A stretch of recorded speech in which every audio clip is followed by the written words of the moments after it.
Hello viewers, welcome to our channel. నేను మీ Charan Parimi. AP ప్రభుత్వం అప్పుడే అప్పుల బాట పట్టింది. అదేంటి ఎప్పుడో అప్పుల పాలైంది గదా అంటారా? లేదు, కొత్త ప్రభుత్వం వచ్చింది గదా! కూటమి ప్రభుత్వం. ఈ ప్రభుత్వం కూడా గత ప్రభుత్వంలాగే అప్పుల బాట పట్టిందనమాట. 3000 కోట్లకి బాండ్స్ రిజర్వ్ బ్యాంక్ ఆఫ్ ఇండియాకి మన గవర్నమెంట్ ఇస్తూ ఉంది. సో, ఇప్పుడు అవి వేలానికి వచ్చాయన్నమాట. వాటిని వేలానికి పెడుతుంది reserve bank of India. So, అసలు ఏంటి ఈ బాండ్స్ పరిస్థితి ఏంటి? మన ఏపీ ఎంత అప్పు చేసింది? ఇంకా ఎంత అప్పు చేస్తూ ఉంది? నిజానికైతే బాగా డెవలప్ అయింది. 50 రోజుల్లో చంద్రబాబు గారు మొత్తం అలా మార్చేశారు రాష్ట్రాన్ని అన్నట్టుగా అందరూ మాట్లాడుతున్నారు కానీ, ప్రస్తుత పరిస్థితి అయితే ఇంకా లోటు బడ్జెట్‌లోనే ఉంది. మన ఖజానాలో డబ్బులేమి పెద్దగా లేవు. అంటే గత ప్రభుత్వం గూడా ఈ విధంగా బాండ్స్ పెట్టి ఎన్నో కోట్ల రూపాయలు ఈ విధంగా తెచ్చిన పరిస్థితి ఉంది. దాని గురించి కూడా మాట్లాడదాం. అలాగే ప్రస్తుతం గూడా గవర్నమెంట్ ఎన్ని కోట్ల రూపాయలు బాండ్స్ పెట్టి తెస్తుంది, ఇంకా ఏం జరగబోతుందనే విషయం కూడా మనం మాట్లాడదాం. అయితే ఇదొక్కటే గాదు, అనేక స్టేట్స్ ఉన్నాయి. సో, ఓవరాల్‌గా దీని మీద ఒక లుక్కేద్దాం. అసలు ఏంటి స్టేట్స్ ఇప్పుడే బిల్లు గూడా ప్రకటించడం ఈ మన బడ్జెట్ గూడా వచ్చింది. సెంట్రల్ గవర్నమెంట్ బడ్జెట్‌లో మన ఏపీకి ఒక మంచి రాయితీలే కొద్దో గొప్పో ఇచ్చారు. మరీ ఎక్కువగా కాదు గానీ కొద్దో గొప్పో ఇచ్చారు.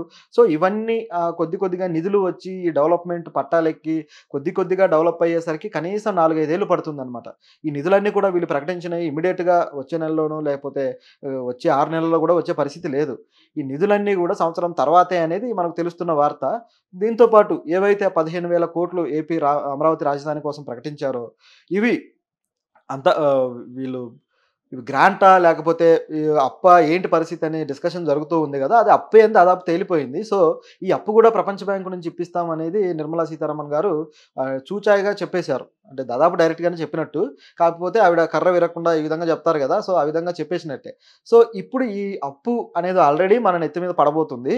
దీంతో పాటు ఈ బాండ్స్‌కి సంబంధించిన అప్పు కూడా మన నెత్తి మీద పడుతుంది. అంటే ప్రజల నెత్తి మీద. సో, మరి ఎంత అప్పు ఉంది? ఇంకా ఎంత అప్పు చేయబోతున్నారు అనేది ఒకసారి గమనిస్తే, ప్రస్తుతం అయితే రూ. 1000 కోట్ల వాల్యూ చేసే ఒక 3 బాండ్స్ అయితే గవర్నమెంట్ ఇస్తుందనమాట. సో, ఈ బాండ్స్‌ని తాకట్టు పెట్టి మన వాళ్ళు డబ్బులు తీసుకొని వస్తారు. సో, ఇలా రిజర్వ్ బ్యాంక్ ఆఫ్ ఇండియా ఈ విషయాన్ని కన్ఫర్మ్ చేసింది.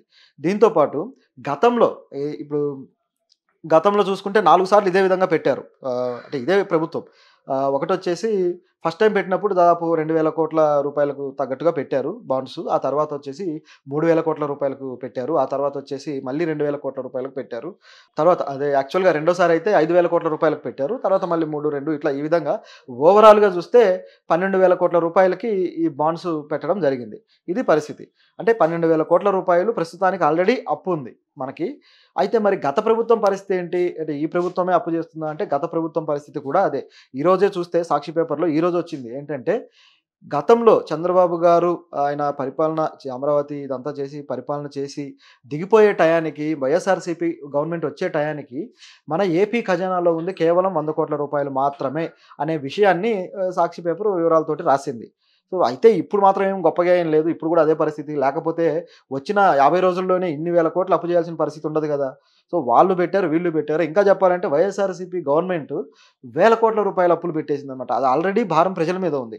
వాళ్ళెంత పెట్టారో గమనిస్తే దాదాపు గత సంవత్సరమే, ఒక సంవత్సరం క్రితం చూస్తే ఒక్క సంవత్సరం 51,608 కోట్ల రూపాయల అప్పు ఒక్క సంవత్సరంలో చేశారు. సో, మరి మిగతా 4 సంవత్సరాల్లో ఎంత అప్పు చేశారనేది ఇంక మీ ఊహకే వదిలేస్తున్నా. అంటే ఇన్ని వేల కోట్ల రూపాయలు అంటే వేరే వేరే ద్వారా వేరే వేరే మాధ్యమాల్లో తీసుకొనొచ్చారనమాట. వీటిలో కొన్ని బాండ్స్ ఉన్నాయి. అలాగే కొన్ని ప్రపంచ బ్యాంక్ నుంచి తీసుకున్నయి ఉన్నవి. ఈ విధంగా కొన్ని రకరకాలుగా ఉన్నాయి. ఇది పరిస్థితి. ఏది గత ప్రభుత్వంలో చేసింది గూడా. మరి ఇక ఇప్పుడు గూడా తప్పదు గదా! తప్పని పరిస్థితుల్లో చేయాల్సిందే. మరి ప్రజల మీద ఏ విధంగా భారం పడబోతుంది అంటే, ఆల్రెడీ జగన్ గవర్నమెంట్‌లో చూసాం మనం. అప్పులు ప్రజలకి ఆల్రెడీ ఈ అమ్మఒడి పథకాలు వస్తూనే ఉన్నాయి. రాష్ట్రానికి అప్పులు పెరుగుతూనే ఉన్నాయి. అదే క్రమంలో సమాంతరంగా వస్తువుల ధరలు పెరుగుతూ వచ్చాయి. అంటే సాధారణ వస్తువులు, నిత్యావసర వస్తువుల ధరలు పెరుగుతూ వచ్చాయి. అది కూడా విపరీతంగా పెరిగాయి. గత 5 ఏళ్లలో ఎంత పెరిగాయంటే చెప్పాలంటే ద్రవ్యోల్బణం విపరీతం అయిపోయిందనమాట. సో, ఈ పరిస్థితుల్లో ప్రజల జీవన ప్రమాణాలు గూడా ఇప్పుడు ఎక్స్‌పెండిచర్ ఏదైతే ఉంటుందో అది కూడా బాగా పడిపోయే పరిస్థితి ఉంది. అంటే ఇప్పుడు నెలకి కనీసం 2,00,000, 3,00,000 సంపాదించేవాడు గూడా అప్పర్ మిడిల్ క్లాస్ నుంచి ఇప్పుడు ఇట్లా దిగిపోయి ఒక మామూలు మధ్య తరగతికొచ్చిన పరిస్థితి ఉందనమాట. ఆ ఎక్స్‌పెండిచర్ అంతగా పడిపోతున్న పరిస్థితి ఉంది. సో, ఇది అంటే ఈ ద్రవ్యోల్బణం వల్ల జరిగేది. కాబట్టి అప్పులు పెరిగితే ప్రజల మీద భారం, ధరల పెరుగుదల గావచ్చు, భారం కావచ్చు, ఇదంతా గూడా వాళ్ళ జీవన ప్రమాణాలు దెబ్బతీసే పరిస్థితుల్లో ఉంటుంది. సో ఇది గమనిస్తే. అయితే మన స్టేట్‌తో పాటు మరిన్ని అనేక రకాల స్టేట్‌లు గూడా ఇదే విధంగా బాండ్స్ రూపంలో అప్పులు చేసుకుంటూ వచ్చాయి. మరి ఎన్ని స్టేట్‌లు చేశాయి ఏంటనేది ఒకసారి గమనిద్దాం. హర్యానా 1500,00,00,000, జమ్మూ కాశ్మీర్ 500,00,00,000, కేరళ 2,000,00,00,000, మహారాష్ట్ర 4,000,00,00,000, పంజాబ్ 2,500,00,00,000. ఈ విధంగా అనేక స్టేట్స్ ఉన్నాయన్నమాట. రాజస్థాన్ 4,000,00,00,000, తమిళనాడు 5,000,00,00,000, పశ్చిమ బెంగాల్ 4,000,00,00,000. సో ఈ విధంగా వేల కోట్ల రూపాయలు వేరే స్టేట్‌లు కూడా అప్పు చేస్తూనే వస్తుంటాయి. అదే బాండ్స్ రూపంలో ఇట్లా. కాకపోతే మన స్టేట్‌కొచ్చేసరికి ఇవన్నీ కూడా 5,000,00,00,000, 6,000,00,00,000 ఇదే పరిస్థితిలో ఉన్నాయి చెప్పాలంటే. అసలు 6,000,00,00,000 కూడా ఈ ఒక స్టేట్ కూడా రాలేదు గమనిస్తే. కానీ మన స్టేట్ మాత్రం ఆల్రెడీ 12,000,00,00,000కి రీచ్ అయిపోయింది అప్పు. ఇంకా ఎంత పెరుగుతుందో తెలీదు. ఇది పరిస్థితి. సో, ప్రజలు గూడా గమనించాలి అసలు ఇంత అప్పు చేస్తున్నారు అంటే, ఆ సంక్షేమ పథకాల వల్లే ఇంత అప్పు పెరుగుతుంది. అంటే అన్నీ కాదు కొన్ని. ముఖ్యంగా ఈ స్టూడెంట్స్‌కి ఇచ్చే ఇప్పుడు ప్రతి ఒక్కళ్ళకి ఇప్పుడు ప్రకటించారు గదా! మళ్ళీ అమ్మఒడి పథకం ఏదైతే ఉందో తల్లికి వందనం. సో, ఈ తల్లికి వందనం పథకంలో ప్రతి విద్యార్థికి రూ. 15,000 ఇస్తా ఉన్నారు.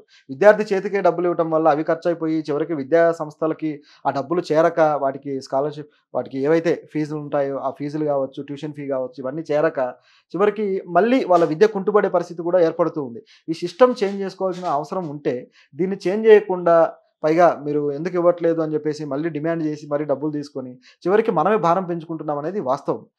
సో, సంస్థాగతంగా ప్రజలు విద్య కావాలంటే విద్య మాత్రమే కావాలి. అది ఏ విధంగా ఇవ్వాలనేది ఆలోచించాలి. దీంతో పాటు అనేకం ఇక కొన్ని పథకాలైతే ప్రకటించారు గానీ, అవి ఇంగా లైట్ తీసుకున్నట్టే. ప్రతి మహిళకి గూడా కొంత డబ్బులేస్తాము 18 సంవత్సరాలు నిండిన మహిళకి అని జెప్పేసి ప్రకటించారు. అది గూడా గత ప్రభుత్వంలో పథకం ఏదైతే ఉందో మహిళలకి భరోసా పథకం ఒకటి. సో, అదే పద్ధతిలో ఉంది. సో, ఇది గూడా హంబకే. ఇది గూడా జరగదు. ఇట్లాంటివి అనేక పథకాలున్నాయి. నిజం జెప్పాలంటే ఈ డబ్బులు మంచే పథకాలు అవసరమే లేదు. కానీ ప్రజల్ని మభ్యపెట్టి ఓట్లేయించుకొని చివరికి మళ్ళీ హ్యాండ్ ఇస్తే ప్రజలు గూడా మళ్ళీ డిసప్పాయింట్ అయ్యే పరిస్థితి. ఎటు గాని పరిస్థితి ఈ విధంగా క్రియేట్ అవుతుంది. ఈ డెవలప్‌మెంట్ అనేది సంస్థాగతంగా ఒక కరెక్ట్‌గా డెవలప్ చేసే పద్ధతి అనేది ఇది కాదు. ఒక దీర్ఘకాలిక ప్రయోజనాలను దృష్టిలో పెట్టుకోవాలి. ముందు వీళ్ళ ఏదైతే ఉద్యోగ అవకాశాలు కావచ్చు, ఏదైతే వీళ్ళకి కావాల్సిన ఉపాధి అవకాశం కావచ్చు, దీన్ని మెరుగుపరిచే ప్రయత్నం చేయాలి. చిన్న స్థాయి సంస్థలు గమనిస్తే వేల సంస్థలు ముఖ్యంగా ఈ కుటీర పరిశ్రమలు, వేల కుటీర పరిశ్రమలు మన ఏపీలో అంతరించిపోయాయి. నాశనమైపోయాయన్నమాట. కనీసం గతంలో అయితే ఒక కుటీర పరిశ్రమ ఉంటే అది చిన్నదే కావచ్చు. అది విస్తరాకులు చేసేది కావచ్చు, కొవ్వొత్తుల ప్యాకింగ్‌లు కావచ్చు, ఇట్లాంటివి అగ్గిపెట్టెల తయారీలు కావచ్చు, ఇట్లాంటివి కుటీర పరిశ్రమలు అనేకం ఉండేవి. సో, వీటి వల్ల మహిళలకి గ్రామాల్లో లేదా టౌన్‌లలో ఉపాధి అవకాశాలు దొరికాయి. కానీ ఇప్పుడు ఆ పరిస్థితి లేదు. కేవలం వాళ్ళకి డబ్బులు గవర్నమెంట్ ఇవ్వడమో, ఆ డబ్బులతో గడవడం అనే పరిస్థితి ఏర్పడిపోయి చివరికి ఒక